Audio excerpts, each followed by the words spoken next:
cette série-là a très soif. Ici, par exemple, on a beaucoup de plantes qui ne sont pas classiques en agriculture. Par exemple, vous avez des semis de courbaril. Il tient une place très importante ici. On en plante des milliers. C'est en plus, dans la mythologie amérindienne, il a une place prépondérante, puisque l'homme a été créé avec sur l'épaule un courbaril qui pousse. C'est dans la mythologie caribéenne, amérindienne caribéenne. C'est l'arbre de la naissance du monde humain. Voilà. La sève du courbaril augmente les capacités neuronales, de connexion neuronale des enfants. Donc c'est pas juste comme ça c'est pas de la mythologie. C'est pas, on est perché, soit, mais d'une façon rationnelle. On est jardinier, pas médecin. Emmanuel nous donne une approche des vertus des molécules et on va les valoriser pour les gens pour qu'ils comprennent qu'autour d'eux, ils ont tout ce qu'il faut pour se guérir. Donc ça, c'est un des axes de Gaïa. Donc tend vers une organisation de plus en plus fertile et de plus en plus vertueuse. C'est ça que l'on cherche à faire.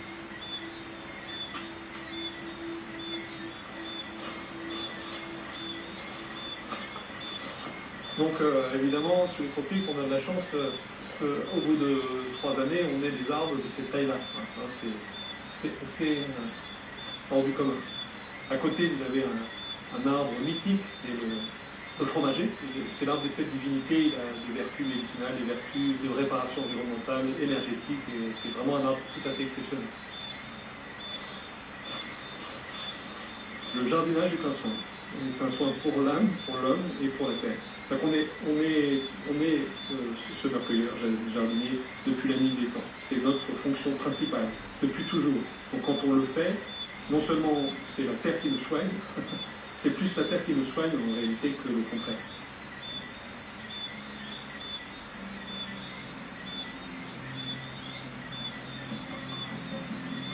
Ainsi, c'est la terre qui nous soigne autant que nous devons prendre soin d'elle. Un cercle vertueux qui était une évidence à mon époque et que prône encore aujourd'hui Joseph au sein de son laboratoire.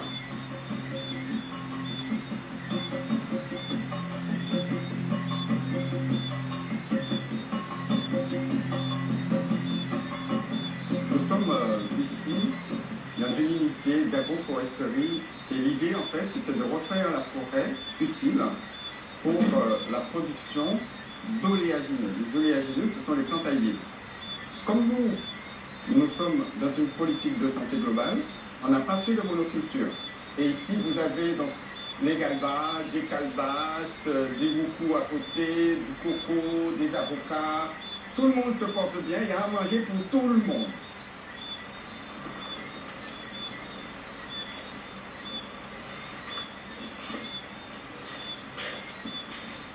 On a 18 ruches avec un apiculteur et il ne faut jamais oublier que le fruit est le résultat de la pollinisation d'une fleur.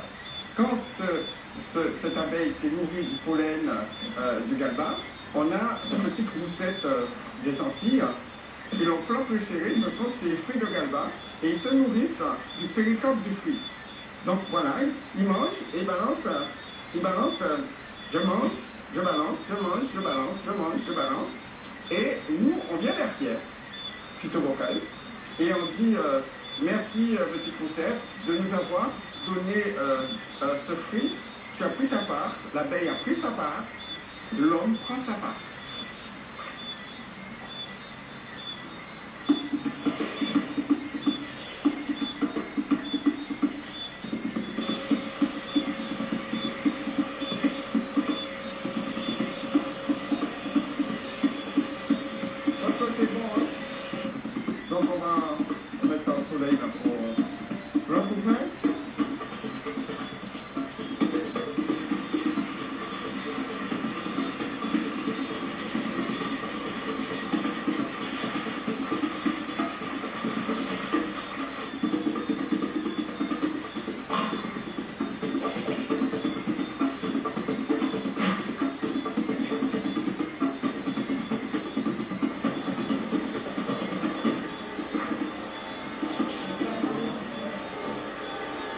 Ici, c'est la partie pratique.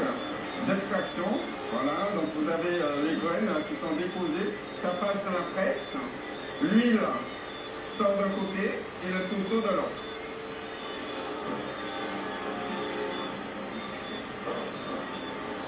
C'était suite à un accident de voiture, hein, j'avais eu tout le front scalpé et j'ai soigné mon front uniquement avec l'huile de galvane et on a voulu comprendre ce qui s'est passé sur mon front. Donc on a prouvé l'activité antibactérienne, on a prouvé l'activité antioxydante, l'activité cicatrisante. L'usage qu'en faisaient les populations, c'était pour soigner les eczémas. Et qu'est-ce que c'est qu'un eczéma? C'est une réaction inflammatoire de la peau. Et c'était utilisé aussi pour les brûlures. L'huile est totalement transparente. Regardez. C'est tout simplement l'huile pure. Voilà, il n'y a aucune transformation. On sort des champs et on arrive au consommateur. Sans aucun solvant, sans pétrochimie, sans rien. Je cueille, je transforme, je vous mets à disposition. Voilà. Voilà ce que vous allez trouver dans les pharmacies. De la nature au consommateur. On veut être dans la révolution verte. La chimie de demain sera la chimie verte. La pétrochimie, c'est fini. Je pense qu'il faut sortir de l'économie dite extractive. Et au lieu de faire des grands trous pour aller chercher du pétrole, je vous propose 3 phalanges de doigts. Vous voyez? Je prends ces 3 phalanges de doigts. Je fais un petit trou, je mets une petite graine de galvane, ça vous donne un arbre de 10 mètres de haut. Et qui me permet de faire de la chirurgie, qui me permet de réparer la peau, qui me permet de faire des savons, des crèmes, et tout ce qu'on veut.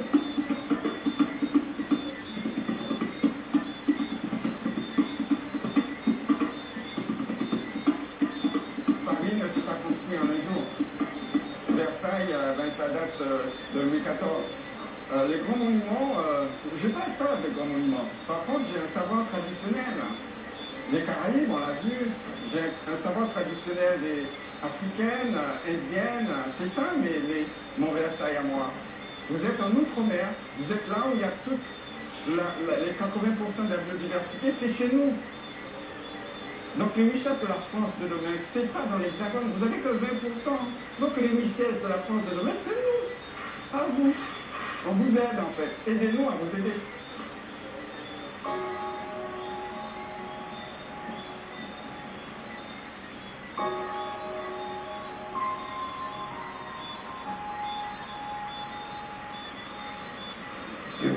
Pétrole, pas suffisamment en tout cas, pour entretenir ces grandes usines qui fabriquent le produit de la synthèse chimique. On a un problème là, il faut effectivement que dès maintenant nous posions, c'est maintenant, après c'est un peu tard, dès maintenant nous posions les premières briques de ce système de médecine intégrative. Ça ne coûte rien, ce sont des plantes, elles sont à portée de main, il suffit de les travailler sur une technologie qui est diffusée là massivement et on va pouvoir soigner ces populations-là comme ça.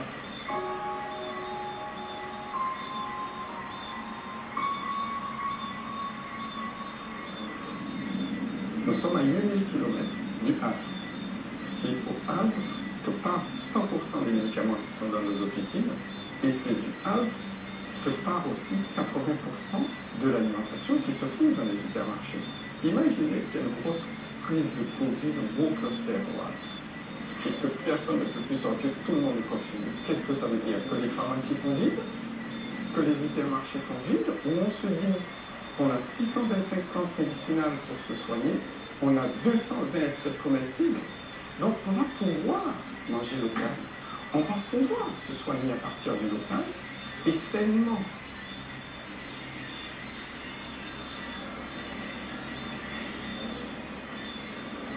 On va ça va.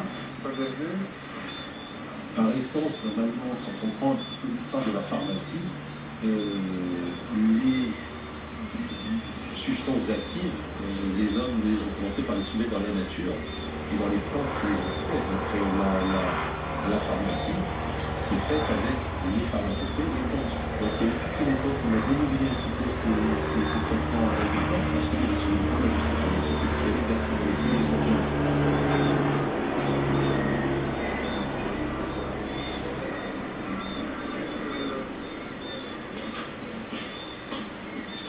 ça nous fait de bon? Une petite potion cicatrisante avec une huile locale que tu connais bien. Donc on va prendre une huile de galba. Puis comme moi, le mieux les huiles bien, moi je vais en plus chercher des huiles essentielles qui ont des propriétés cicatrisantes, anti-inflammatoires. Donc on va associer le cyste, la danifère, l'écorce et la puissance cicatrisante.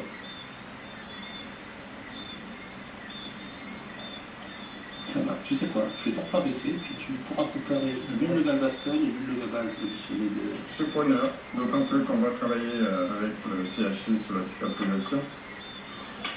Parce qu'on a un projet avec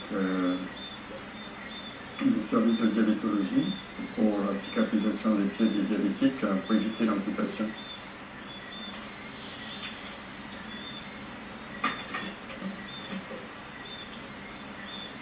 Rapide, hein? C'est la 2275e préparation. Et dans les temps anciens, en fait, le travail du pharmacien, c'était ça, l'apothicaire. Et je suis très fier de n'avoir pas quitté ça. De voir que des confrères ici sont attachés au vrai métier de pharmacien, ça me plaît beaucoup.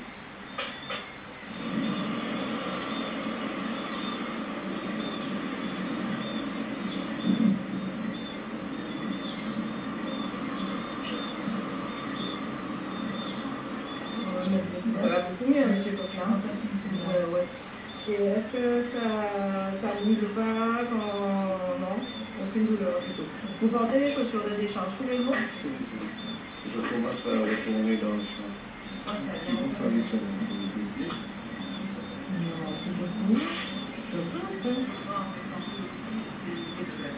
Partout dans le monde, quelqu'un perd sa jambe à cause du diabète toutes les 30 secondes. 50% des amputations non traumatiques sont liées au diabète. Donc vraiment, c'est un problème majeur. Donc ce qui aurait été intéressant, c'est de regarder quel est l'effet de l'huile de galba sur les bactéries, à la fois les bactéries saprophytes, parce que celles-là on a besoin, il ne faut pas qu'elles soient détruites, et sur donc, les bactéries pathogènes. Dans mes recherches actuellement, tout ce que j'ai pu voir sur la cicatrisation et l'utilisation d'huile, ils utilisaient des émulsions. Et maintenant en pratico-pratique, comment on va faire pour que ça tienne? Il faudra mettre un tube derrière. Sinon, il va être absorbé par la compasse. Mais non, c'est justement, comme c'est encore gras. Donc faire un tube gras, c'est facile à faire aussi. Voilà, parce que moi, c'est plus ça que je vois, c'est la conception d'un pansement tube Moi, gras. je le voyais pas sous forme d'émulsion. Voilà. D'accord. Moi, je pense que ça va être plus déposer sous les pieds. Moi, clairement, pour les patients diabétiques et pour faire le pansement, ça va être beaucoup plus facile d'avoir cette forme pansement tube. Moi, en tant que pharmacien, ça m'arrange. Et moi, en tant que médecin, ça m'arrange. Si tout ce qu'on voit in vitro s'avère être vrai in vivo, vraiment on aura tout gagné. Est-ce qu'on a une idée du nombre d'amputations en Guadeloupe? Alors, le nombre d'amputations en Guadeloupe, on n'a pas de chiffre exact. Le dernier chiffre date à peu près de 2016, où on n'était pas très bien lotis par rapport au plan national, puisque en fait on avait aux alentours de plus de 300 amputations annuelles. C'est énorme. C'est énorme. Vous avez essayé le sucre? Oui, bien sûr. En fait, c'est encore un protocole qui est très utilisé, bétadine sucre. Le miel aussi. Le souci principal, c'est que les pansements qui peuvent être utilisés ne sont pas remboursés par la sécurité sociale. Mais après, ça serait intéressant de voir quel est le rapport de notre miel local. Vous savez qu'on a 18 ruches, donc on peut faire du miel de galba qui n'ont jamais été testés. Voilà, ben, ce serait intéressant de voir le miel de galba. Oui, je pense. n'avais pas pensé à ça. Et le fait qu'il est sur le même territoire, on n'a pas besoin de prendre l'avion, on n'a pas besoin de se déplacer sur le même territoire, d'avoir le laboratoire de chimie à côté du site de production, à côté de l'hôpital, c'est vraiment un pari gagnant. C'est très laisser les pieds de diabétiques qui ne sont pas amputés. C'est sûr. Le monde est condamné à instaurer la médecine intégrative. Ceux qui ne le font pas, ceux qui tardent à le faire, sont condamnés eux-mêmes à connaître des épisodes qu'on connaît en ce moment, par exemple en France, avec l'épidémie de Covid. Il manque de tout, il manque de médicaments, qui les gens passent, c'est des masques. Et ça ne fait que commencer. Il y a des ressources dans la médecine traditionnelle. L'idéal serait, et c'est ce que dit l'OMS, d'associer les deux pour créer cette médecine intégrative. Allons-y. Et dans cette médecine traditionnelle, il y a certainement, dans le nous parlons, des substances qui sont susceptibles d'agir sur le virus. Vivre sur mon île n'a pas toujours été de tout repos. J'ai connu la dengue, le Zika, le chikungunya et maintenant la Covid. Le remède à cette nouvelle maladie est-il caché dans la végétation tropicale, quelque part entre les racines et la canopée? C'est la conviction du docteur Henri Joseph qui vient de déposer un brevet dans ce sens.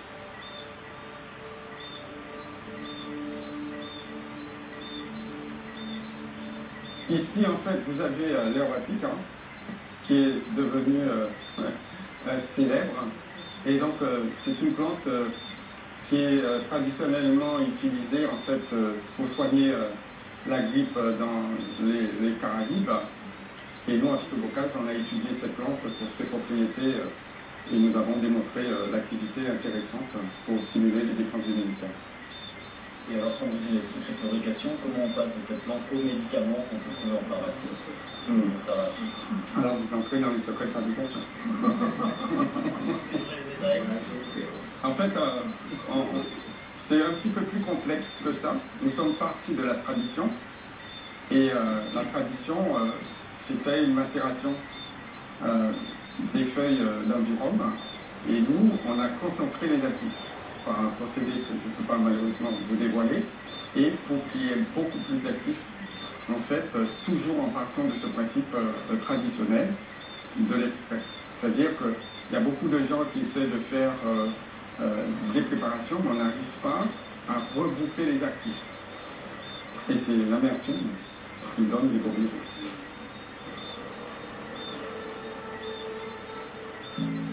On a un travail neuf à faire et on n'est pas là pour quémander. Le but, c'est pas de demander. Il faut qu'on se prenne nous-mêmes, comme dit Césaire, l'heure de nous-mêmes à sonner. Donc, si l'heure de nous-mêmes à sonner, ça veut dire que nous devons nous prendre en charge.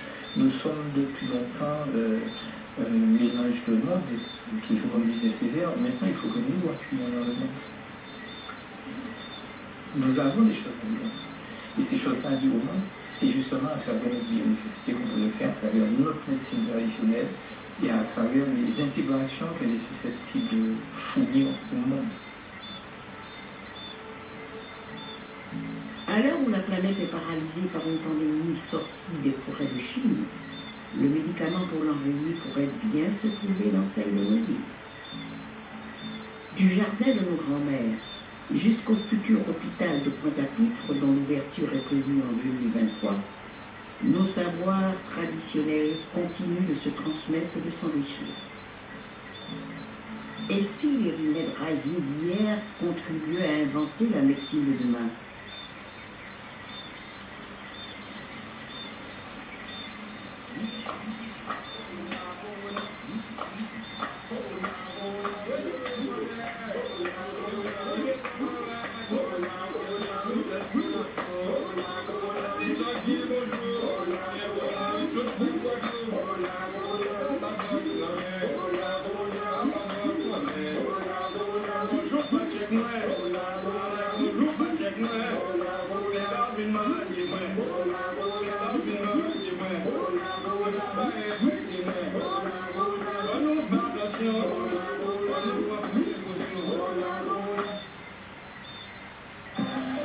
Qu'en est-il de la filière textile française?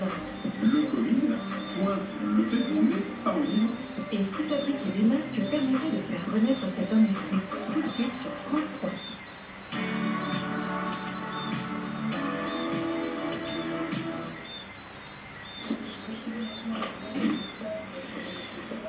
Mais papa, c'est pas compliqué. Tous les emballages sont dans le bac de tri.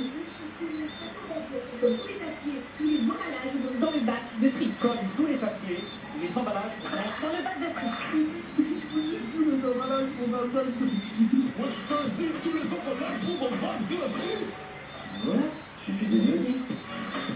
Trier, c'est donner de l'avance au recyclage. Pour déjà près de 2 Français sur 3, tous les emballages sont dans les bacs de tri. Léa a mal, mais elle n'a pas les mots pour le dire. Lucas est maltraité, mais il ne sait pas comment ça s'écrit. Pour des milliers d'enfants, le silence est une prison. Violence physique, sexuelle, psychologique, harcèlement, négligence. C'est à nous de parler pour ceux qui ne le peuvent pas. La maltraitance n'est pas une fatalité. Appelez le 119, un numéro gratuit, confidentiel, joignable 24 heures sur 24, 7 jours sur 7, pour toute la France. La voix de l'enfant. Notre combat, c'est l'heure à venir.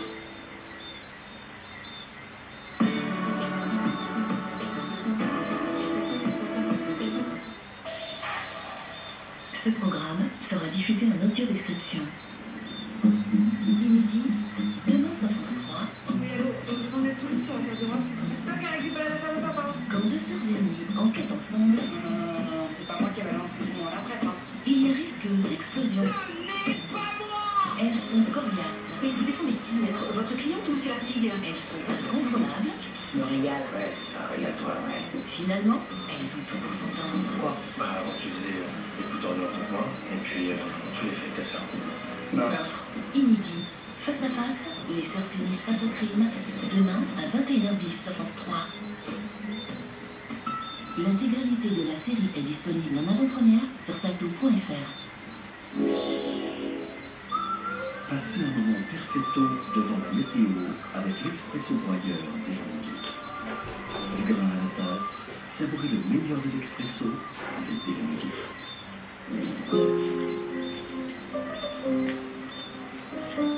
Vous allez voir et écouter le temps qu'il fait avec Écoutez Voir.